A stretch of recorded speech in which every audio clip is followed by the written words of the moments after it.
kalian inget kan beberapa bulan lalu kita pernah ngebahas tentang eksorsisme. Iya benar. Kalau di Indonesia sendiri, kejadian kerasukan atau jiwa kita dimasukin sama roh halus tuh sering banget kejadian. Mau dari zaman dulu sampai zaman sekarang pun juga pasti sering banget terjadi kan? Iya benar. Tapi tuh pas seseorang yang jiwanya dimasukin sama roh, itu tuh pasti ada sebuah pesan yang mau disampaikan sama roh tersebut. Apapun pesannya ya, mau tuh baik ataupun buruk, itu tuh sama-sama ngerugiin manusia yang dirasukin sama si roh itu. Iya bener lagi. Dan biasanya setelah itu kita bakal nyari pertolongan buat ngelakuin ritual eksorsisme, buat ngeluarin si roh itu dari si badan orang yang dirasukin. Iya. Nah cuma kalian ngebayangin gak sih, misalkan ritual itu gagal, gimana ya nasib si manusianya?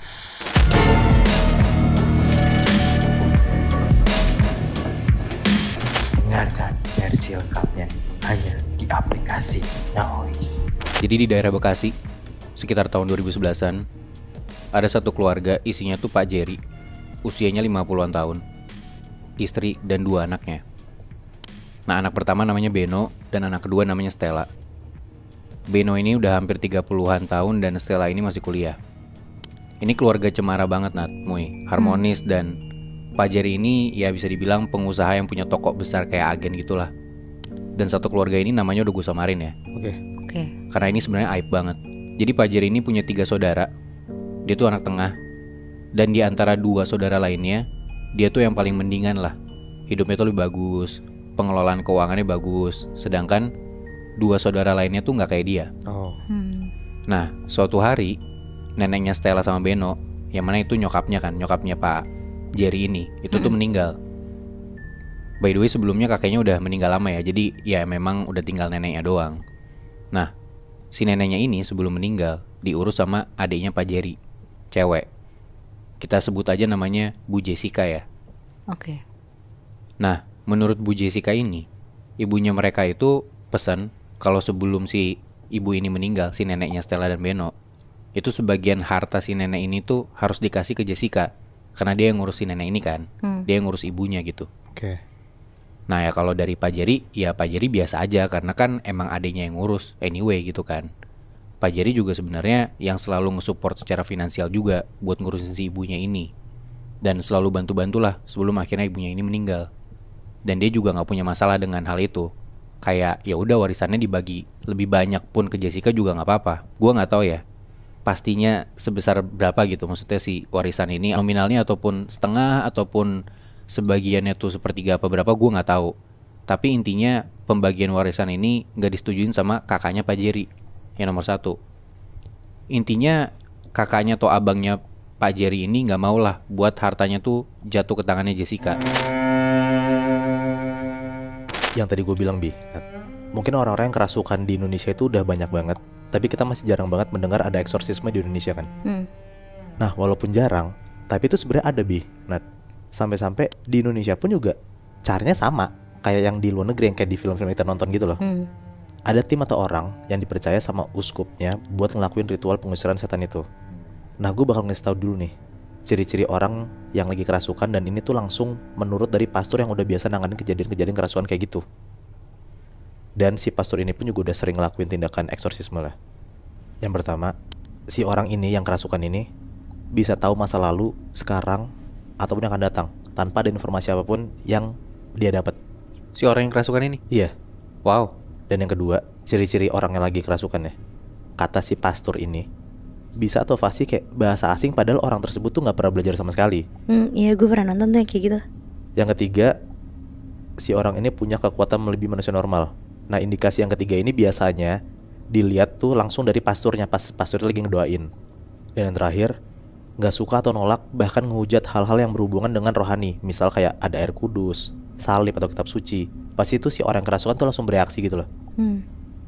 Dari situlah akhirnya banyak orang-orang yang sadar kalau orang terdekatnya itu lagi kesurupan dan butuh bantuan pastor buat nanganin hal tersebut. Sekarang gue mau cerita tentang pengalaman salah satu pastor yang pernah nanganin kejadian kerasukan dan dia akhirnya ngelakuin ritual eksorsisme. Anyway, gue gak bisa nyebutin nama orang ini dan tempat kejadian di mana. Ada pastor, sebut aja namanya Pastor Javier. Dia ini udah dapat dan diperbolehkan ngelakuin ritual eksorsisme dari keuskupannya. Nah sebelum dapetin kasarannya kayak lisensi itu, Pastor Javier ini pernah kayak ngambil kursus atau kuliah lah di bidang eksorsisme di salah satu negara di Asia. Jadi mungkin itulah kenapa akhirnya dia diperbolehkan ngelakuin tindakan eksorsisme pas lagi udah balik ke Indo. Ini gue bakal ceritain dulu pengalaman Pastor Javier pas dia lagi lihat pakai mata kepala sendiri untuk pertama kalinya ritual pengusiran setan itu pas dia lagi ngikutin kursus itu di salah satu negara di Asia ini. Pada tahun 2017 atau 2018-an, Pastor Javier ini ngelihat ada seorang ibu yang lagi kerasukan. Ini kejadian ini di salah satu negara di Asia ini ya, yang pasti Pastor Javier ini lagi ngambil kursusnya itu. Keluarganya ngehubungin salah satu pastor gereja di negara itu buat nanganin si ibu ini yang lagi kerasukan. Nah, si Pastor Javier ini ngikut dan ngeliat lah, si ibu ini lagi didoain sama seorang pastor eksorsis dengan memakai ritual doa minor eksorsis atau kayak eksorsisme biasa lah awalnya. Nah, pertama-tama si ibu ini tuh kayak cuman diem aja, kepalanya kayak nunduk, gak mau diajak ngomong sama sekali. Tiap pas ditanya sama si pastor ini. Sampai akhirnya pas baru banget didoain, beberapa kata doang nih sama si pastor ini, tiba-tiba lidah si ibu ini keluar gitu bihinat kayak ular. Maybe Ya, outing kantor kan identik dengan keseruan ya. Harusnya sih gitu ya. Tapi ini tuh gue pengen cerita tentang outing kantor yang harusnya seru malah jadi bawa malapetaka.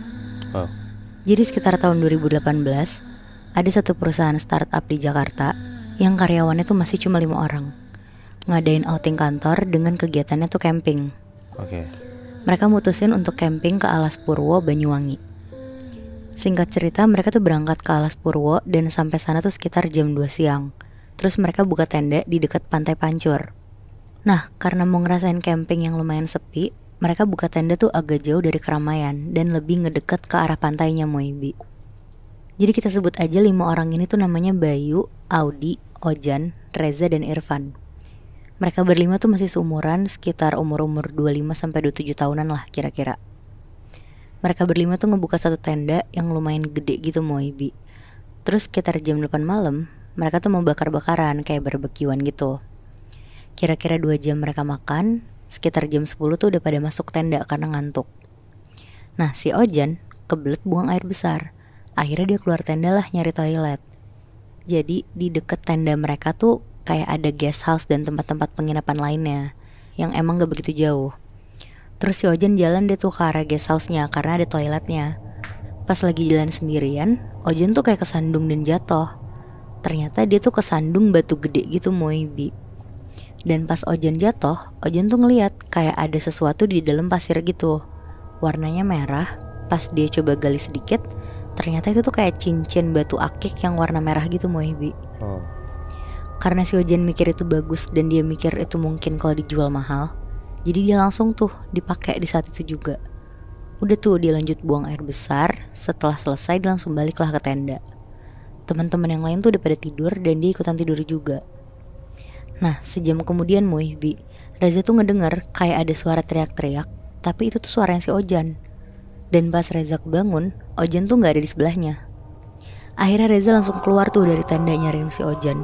Dan ternyata Ojan tuh ada di tepi pantai, lagi duduk setengah badan sambil kepalanya tuh nengok ke atas langit. Duduk setengah badan tuh gimana ya? Yang kayak dengkulnya tuh nyentuh ke tanah gitu, Moy. Oh iya.